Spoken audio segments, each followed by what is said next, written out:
Boa tarde a todos e todas. Eu quero, nesse meu primeiro discurso, nessa tribuna, honrando a bancada valorosa do PSOL, daqui o deputado Edmilson, honrando a memória da Luciana Genro, que passou por essa tribuna, e tantos outros que lutaram para trazer a esse lugar um megafone das lutas sociais e demandas populares. Quero começar nesse espírito. Nós acreditamos que as grandes mudanças acontecem e precisam acontecer com o povo organizado, mobilizado, lutando por mais direitos. E nós acreditamos que os nossos mandatos têm que estar a serviço desse povo sofrido num país extremamente desigual, onde 6 bilionários têm a mesma renda que 100 milhões de brasileiros.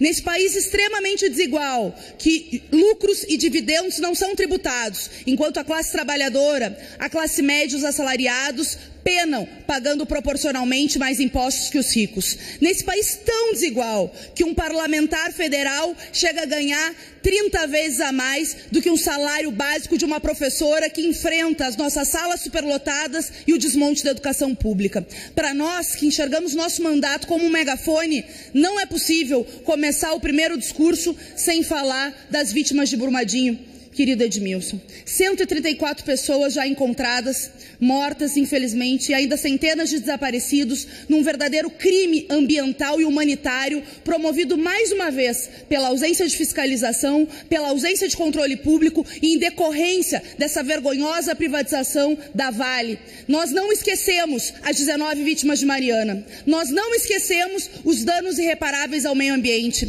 e nós não esquecemos aqueles que hoje à tarde clamavam por justiça, clamavam por uma pequena indenização da Vale, os produtores rurais atingidos em Brumadinho, aqueles que já estão sendo contaminados por aquela lama tóxica.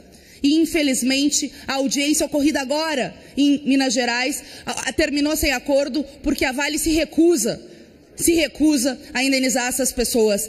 A vida não tem precificação, mas o crime ambiental, humanitário e a reparação a essas vítimas é o mínimo. Além do que, cai a falácia do Estado mínimo, porque nós sabemos que quando se privatiza as coisas pioram e que quando precisa do Estado estão lá os bombeiros, guerreiros, homens e mulheres salvando vidas.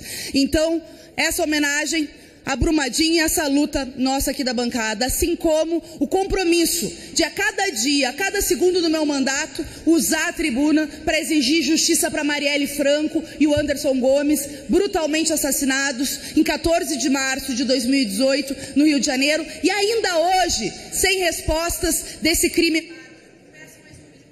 Reginaldo. Concedido. Peço mais um minuto. Concedido. Primeiro discurso. Concedido. Fica à vontade. Ainda hoje sem respostas. Nós queremos honrar sim a luta da Marielle. Tem muitos que se incomodam com o corredor Marielle Franco, pois podem se incomodar, porque enquanto nós estivermos aqui e tivermos capacidade de lutar, as lutas da Marielle viverão em nós. Mas justiça para Marielle também é atacar as milícias que têm representação nas casas legislativas, com agentes públicos, com, infelizmente, apoio de muitos que agora querem se esconder do seu passado de defesa das milícias dessa verdadeira organização criminosa. E justiça para Marielle significa também dar um basta aos crimes políticos, como foi o que vitimou a nossa companheira. Concluo dizendo que nós, da mesma forma, honraremos a história de luta das nossas mulheres guerreiras do povo brasileiro, que veem a necessidade de se lutar contra o fechamento